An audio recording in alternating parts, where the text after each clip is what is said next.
আসন্ন নির্বাচনে আইন শৃঙ্খলা নিয়ন্ত্রণে কোনো ধরনের মারণাস্ত্র ব্যবহার পক্ষে নয় বিজিবি।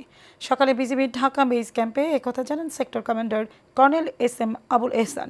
নির্বাচনে 9টি জেলায় মোট 134 প্লাটুন বিজিবি সদস্য কাজ করবে জানিয়ে তিনি বলেন, সীমান্তের নিরাপত্তা নিশ্চিত রেখেই নির্বাচনের দায়িত্ব পালন করবে বাহিনীটি। সাইফুল ইসলাম নয়নের রিপোর্ট। নির্বাচন সামনে রেখে মিরপুরের সুইমিং কমপ্লেক্সে অস্থায়ী বেস ক্যাম্প করছে বর্ডার গার্ড বাংলাদেশ বিজিবি। আয়োজিত সংবাদ সম্মেলনে জানানো হয়, যে কোনো ধরনের অস্থিতিশীল পরিস্থিতি মোকাবেলায় rapid action team, quick response team এছাড়াও বিজিবির হেলিকপ্টার মোতায়েন থাকবে। নির্বাচনের দায়িত্বে দেশের 9টি জেলায় 4টি সিটি কর্পোরেশনের 51টি আসনে 134 প্লাটুন বিজিবি মোতায়েন থাকবে।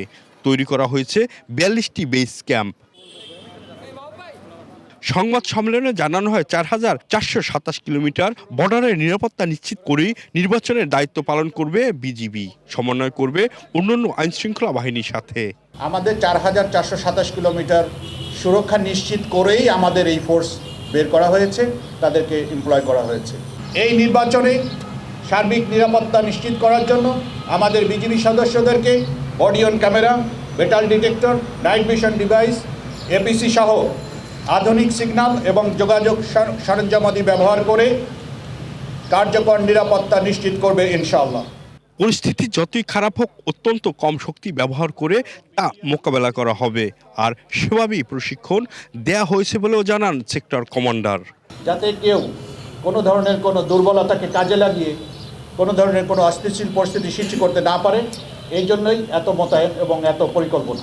প্রত্যেকটা আসনে আমাদের বিজিবির যে সেল আছে, বিজিবির যে বেস ক্যাম্প আছে, সেই বেস ক্যাম্পের মোবাইল নম্বর এবং প্লাটুন কমান্ডারদের নাম্বার, এটা সর্বদা আপনাদের সহকারী রিটার্নিং কর্মকর্তা সহ অন্যান্য আইনশৃঙ্খলা রক্ষাকারী বাহিনী এবং সবার কাছেই থাকে।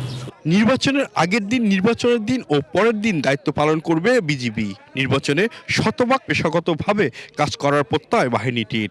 সংবিধান ও আইনের প্রতি শ্রদ্ধা রেখে এই দায়িত্ব পালন অব্যাহত রাখবে ইনশাআল্লাহ। সাইফুল ইসলাম নয়ন, এশিয়ান টেলিভিশন, ঢাকা।